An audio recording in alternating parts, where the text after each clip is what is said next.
Welcome to part 1 of 2 on self-managing your career. I'd like to start our last lecture with a number. Any guesses what this number might represent? The percent of graduates who get jobs, the percent pay increase after having a college degree? It's actually the percentage pay cut I took when I returned to grad school as a PhD student after over a decade of experience as a manager, consultant, entrepreneur, and executive.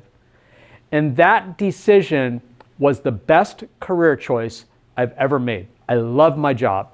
So why am I bragging about such a huge pay cut? A fulfilling career is about much more than making a lot of money. It's about knowing who you are, what you want to do, and why you want to do it. Welcome to self-managing your career. Our goals for this module are to learn the difference between careers and jobs. We'll also introduce concepts of objective and subjective career success and their relative importance. Finally, we're going to help you think more deeply about your own career motivations and goals. So what is a career anyways?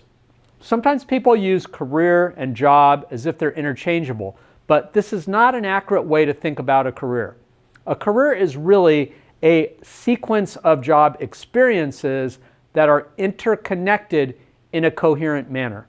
For instance, imagine someone coming out of college with an information systems degree who starts her career as a systems analyst. She gets a promotion to IT consultant in job 2, then later another job comes along where she's working as a sales rep for a software firm. After performing well in that role, she then later gets promoted to regional sales manager and eventually lands a gig as the VP of sales, again in the software industry. Although her starting and ending points are very different and will require different sets of skills, there are coherent links in her transitions from one job to the next. Each job builds on the other as she moves through a series of promotions. This is one approach to managing a career. Let's now look at some other models. Careers used to be viewed from a steady state or linear perspective. Steady state careers involve maybe a lifetime commitment to one job or one career path. This approach has pretty much mostly gone the way of the dinosaur, with the main exception perhaps being family businesses that you continue to work for.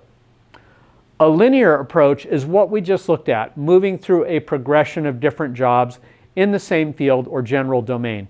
This is an effective path that many people still follow. A spiral approach is becoming more and more common. This involves changing occupations, though each occupation may build on the previous one. My own career has followed this model. My experience as a management professor builds on my prior occupations as an executive, startup co-founder, and management consultant. A transitory approach involves moving from one unrelated position to another. This is harder to pull off successfully and is often a sign of someone who really isn't sure what they want to accomplish in life. I have a very good friend who fits this model. He's a talented musician with a prestigious music degree who became a mental health counselor, then a real estate appraiser, followed by an environmental consultant. He enjoys his work, but it took him a while to transition from one occupation to another. In the world of work, several forces are changing the nature of careers.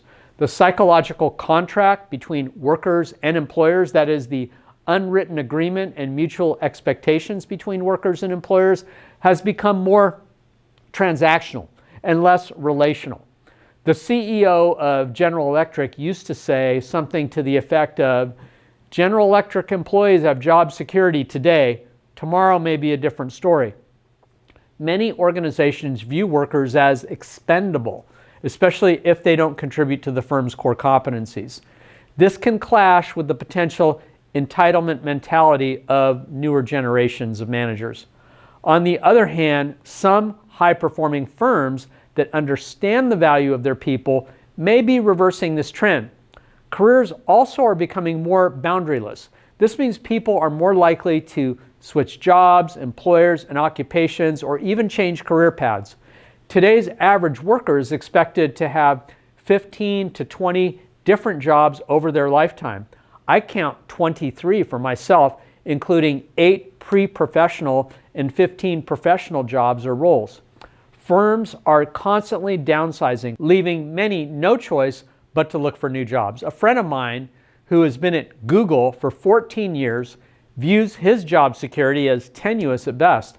As people search for more meaning in their work, they're also more likely to switch jobs or careers. How can you think about managing your career in such a volatile employment environment? Why is this important? Not only is it enjoyable and fun to do what you do best and find a sense of purpose and fulfillment in, but it also makes a lot of sense from a managerial perspective. A recent Gallup poll of about 200,000 employees showed that those who strongly agreed with the statement, "At work, do you have the opportunity to do what you do best every day?" had lower turnover, higher worker productivity at the business unit level, and higher customer satisfaction. Unfortunately, only about 23% of those surveyed were in this category. Pursuing some steps we're discussing can help you be counted among those 23%. First step to getting there is to frame your career as a series of learning cycles. It starts with exploration of what you may be interested in. You move from exploration to trial as you work in a role, job, internship, or even volunteer experience that allows you to test out whether the career direction you're exploring is what you want to really do. Before I decided to go back to school for my PhD to be a professor, I did some research, talked to friends who were professors, attended conferences, and got to know more about the profession. If your trial helps you discover you'd rather do something else, you go back to the explore stage. If you like what you're doing, you move on to the establishment stage. At this point, you may need to go back to the explore stage for reasons outside your control, like you lost your job or you're stagnant in your career where you don't feel like you're learning.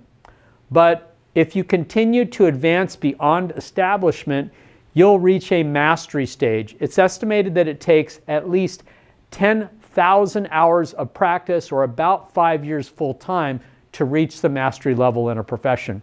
Once you reach that level, you may be motivated to try something new and return to the explore stage. Over the course of your career, you may experience several of these learning cycles that we just looked at. Here's another way to look at the same cycle repeated over time. On the y-axis, you see your level of performance. The x-axis represents time. Each cycle includes moving through exploration, trial, establishment, and mastery. Consistent with the spiral or linear approach to careers we saw earlier, you can move from one learning cycle to the next, with each new occupation building on the prior one. At the same time, each new occupation presents an opportunity to learn new skills. This is the boundaryless career in action, where you're in control of what you do and who you are. Specific goals and effort leads to objective success, such as mastering a new skill or getting a promotion. This in turn leads to psychological or subjective success, enjoyment, and fulfillment.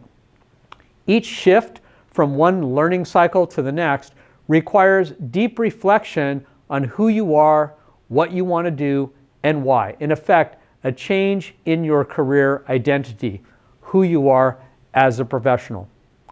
Career success can be extrinsic or intrinsic. Extrinsic indicators are referred to as objective career success. This can include being in a position of power, having professional prestige, the number of promotions earned over your career span, and material gain, such as compensation or the number and amount of raises. Intrinsic indicators are referred to as subjective or psychological career success. These include some of the factors we discussed with self-determination theory, including being competent at what you do, being intrinsically motivated, experiencing a lot of professional freedom and autonomy, and feeling personally satisfied in your job or vocation. You can guess which of these is more likely to bring personal fulfillment in life. It's okay to strive for both objective and subjective success, but at the end of the day, subjective success is much more fulfilling. I get most of my enjoyment in my job through subjective success indicators. Although I'm generally happy with my pay and other objective indicators of success as a professor, most of my satisfaction comes from intellectual challenge, helping students, and the professional autonomy I enjoy in my role.